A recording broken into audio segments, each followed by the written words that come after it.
रतिया के सूती चुभे काट जैसे जरिया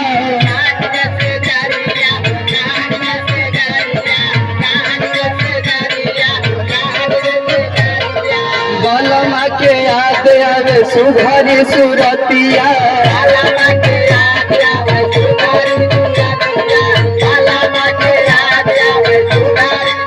रतिया के सूती चुभे काट जैसे जरिया बलमा के याद आवे सुघरी सुरतिया हम भी रहेंगे